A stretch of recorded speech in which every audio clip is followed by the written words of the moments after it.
You are listening to NYC Radio Live. David Ellenbogen here. So, in my opinion, and many others, one of the truly special and unique traditions of music is the Mbira music of the Shona people, who live in what is now known as Zimbabwe. Mbira is like... also known as a thumb piano. But in the hands of the Shona people, it's a trance music, and it serves a spiritual role, quite literally, as you will learn from this conversation. And there's a book and an album. The album is accepted to be one of the great recordings of traditional African music called The Soul of the Mbira from 1978, I think on Nonsuch. And today's show dates back to 2011, right when I was starting this podcast. I sat down and interviewed Cosmas Magaya, who was one of the masters of the Shona Mbira.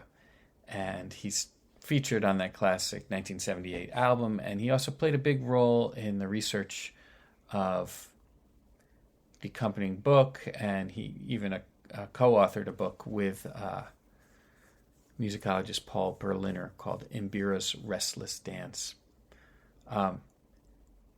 Sadly, we lost Cosmas Magaya to COVID in 2020, but I am really glad that this conversation and performance got preserved. And as I always tend to start things with some kind of technical difficulty, I did forget to turn on the recording device for the first few seconds where Cosmas was explaining that his father was a farmer who collect herbs for healing purposes, and then we jump right into this interview. It's really fascinating, and I'm so thankful for Cosmas. What a sweetheart and an amazing, special musician and special person. Enjoy. So, what would a ceremony be like that your father would be leading? What kind of activities would happen? Well, a Mbira ceremony acts as a medical diagnosis. Uh-huh. Yeah, it acts as a medical diagnosis with spirit mediums acting as doctors. That's where, if there's something which went wrong, which needed to be remedied, at that ceremony, when the spirit comes, that's when it gives some advice. Uh-huh. Like, for instance, a good example is, let's say, when one dies in our culture, after a year, you have to conduct a ceremony to bring back the departed spirit so that it joins the spirit world. You have to do that ceremony. But sometimes people tend to not do that because maybe of poverty. They cannot afford to do that, because you have to dedicate a cow when doing such an important ceremony. So if that is not done, that is one of the things which can cause some problems within families. And then if they go and visit traditional healers, like my father, he would consult with the spirit and then be told to hold a ritual ceremony to to correct the wrongs. Mm-hmm. Yeah. And so what were the types of things that you saw happen as a little child at these ceremonies? You would see people speaking in someone else's voice, that kind of thing? What would you see? Yes, I would see, I would be very, very much scared when one gets into a trance and then, get possessed. I was not used to that, so that would frighten me. I would, as a young kid, I would just want to leave my mbira and go away. Then the elders, my elder cousin brother was also a mbira player, senior to me. He would say, no, just stay, it's okay. It's okay, you keep on playing. So yeah, I would be very much scared. That happened several times until I got used to that. Mm-hmm. Yeah, and also one thing which I remember is when I was young playing mbira, one of the spirits told the audience that if you were going to stay alive, you are going to see that this young man is going to be a great mbira player who will be traveling. He will be required to go to different places. I thought that was a joke because I wasn't paying attention to that. I was young. All I was interested is in music. Mm-hmm. But I was surprised in life. Right. I started being invited to go to Europe. Going to different parts of the world. Right. Yeah, so it's amazing. In that case, the spirit knew what they were talking about. Yes. Yes, that's and right. Do you remember the early pieces, the first songs that you had to learn on the mbira? Yes, I do. Yes, I do very much. The first song I learned is called Karigamombe, which literally means one who has the power to hold the bull by the horns and bring it down. That's the meaning of Karigamombe. Mm-hmm. And this Karigamombe happened to be one of the great Shona chiefs some years back. Mm-hmm. So that's one of the songs. Maybe you could give a short example of how that sounds. Yes.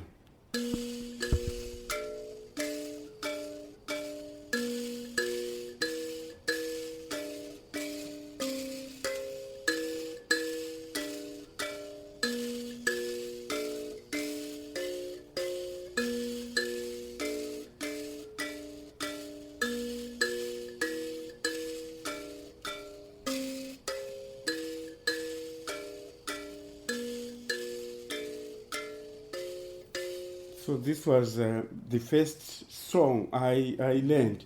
But because of my youthful age, my teacher, Ernest Chivanga, he did not want to teach me mbira because he thought I would put his instrument out of tune. Mm-hmm. So I was very disappointed. But each time, Ernest used to play mbira when after coming from doing some, core business work, he would sit under a tree in the shed. He would be playing his mbira, or going to, head cattle, he would carry his mbira. So I was very watchful to see him, what he was doing, and since he did not want to teach me, but then I developed an habit whereby when he went to do some, to work somewhere else, I would sneak into his hut, get his mbira, and start to play, to try out what I'd actually seen him do.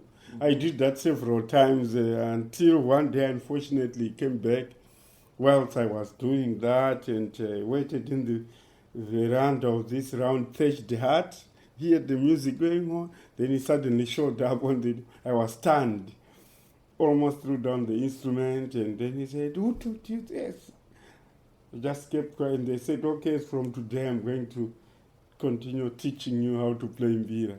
Wow. So that's how I got started. And to me, what I was hearing, the phrasings I was hearing was like, "Dongi mombe budzi, dongi mombe budzi, dongi mombe budzi, dongi mombe budzi." Dongi, it's a donkey. Mm-hmm. Mombe, it is a cow. Budzi, it's a goat. Mm-hmm. Maybe that came to me because I was always heading them, cattle. So on the instrument, I went to seek for that using those voices. It was like, dongi mombe budzi, dongi mombe budzi, dongi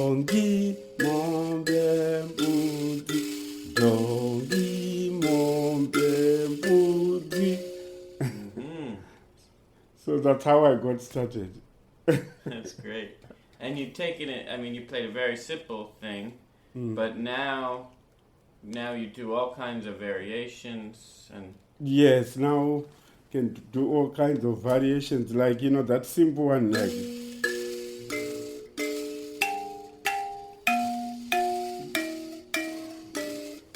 you develop it like,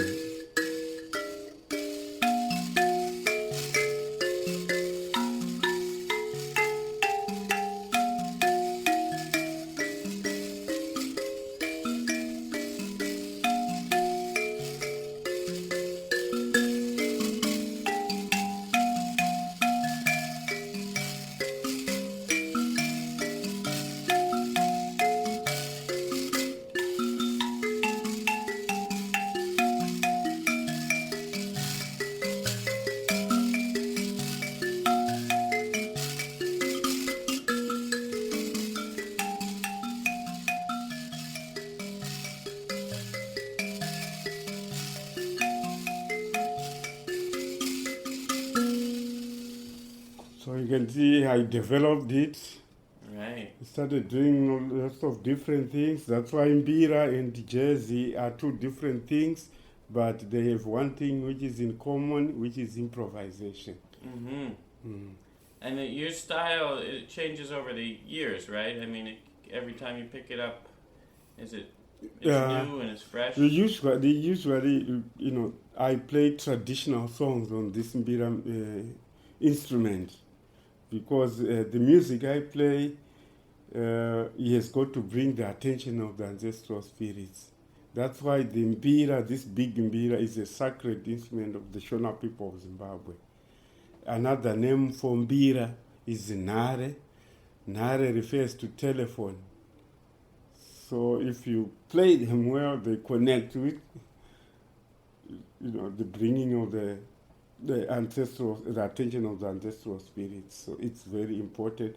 That's why we have to try to play the more traditional songs, so that is what works with the spirit. So although we have some new youth, some young people who play contemporary music and someone to line up with the Mbira, but that's different. My line, I play the traditional, Mbira music, so that I can stay in touch with the spirit. What's the strangest or most surprising experience you've had through playing the Mbira? Surprises, well, through playing Mbira, I've played Mbira sometimes. People, when they are really very ill and things like that, I would be surprised if somebody to feel better. Somebody will say, oh, I've just listened to this music, I'm feeling better. I remember when I was at Duke University, when I was there for semester, I did some things with the hospital where I went in and played for those who were very sick. I remember there was as I was playing on the door, and this there was a lady first, and then there was a man. All of them, they were able to wake up, wow, by themselves, and looked and listened, and it surprised even those people who were attending to them. Yeah, so there's a lot of potential for healing through the music. Yes, there's a lot of healing music, for the people, those who are sick, and also when we are praying for rain, we play Mbira at rain-making ceremonies. We play Mbira when the chiefs are being crowned. We also play Mbira at weddings. And, we have some seasons, let's say when the winter is about to approach, winter season, we also have a ceremony we have to hold. Winter, that is done so that when winter comes, it doesn't end up causing death. People dying because of bad weather. Right. Yeah. Well, thank you so much. I really appreciate you taking the time, and I learned a lot. Oh, And I my hope pleasure. when you're in New York again, you'll come speak with us at the radio station. Okay, I will do Great. that, but I would like to end by playing one song. Oh, which beautiful. Okay. The name is called Chandasarira.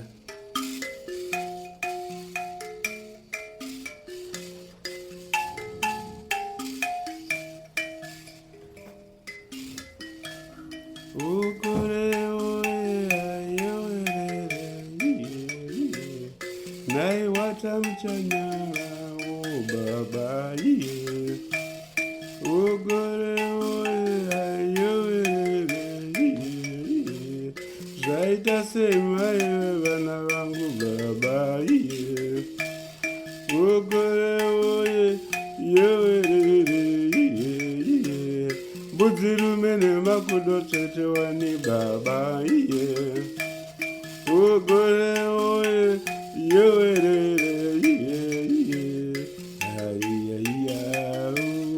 baba yao ayayao kure yao ayayao baba yao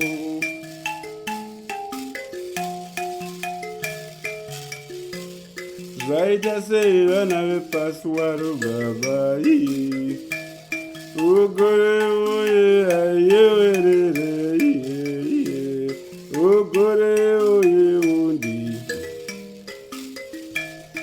ugore oye ayewerere iye ugore oye undi ugore oye ayewerere iye ugore oye undi ayayao baba yao ayayao gurerino ayayao baba yao naye watamchanyarao gurerino.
Thank you. That was Chandasarira. Why have I remained behind? Good. Powerful stuff. Thank you so much for sharing. My pleasure. And we thank the ancestors too. Oh, yes. I thank you very much for having an interest to talk about this music, and that way, that will help, inform, the outside world, people who don't know about the Mbira music, then they can get to know or to learn about the new instrument. Right. Yeah, which is great. Well, thanks so much. My pleasure. All right, so to finish off this podcast, Cosmas was generous enough to say that we could include a track from a professionally recorded album. So I chose this one called, I believe, Afamba Apota, and that's Cosmas Magaya and Bueller Dioko. And I'll just read from the notes about Bueller's background. Bueller Dioko began playing Mbira when instructed to do so by her father's spirit after a long illness. Her connection with the ancestral spirits is deep. Through dreams, they have passed on all the songs she plays.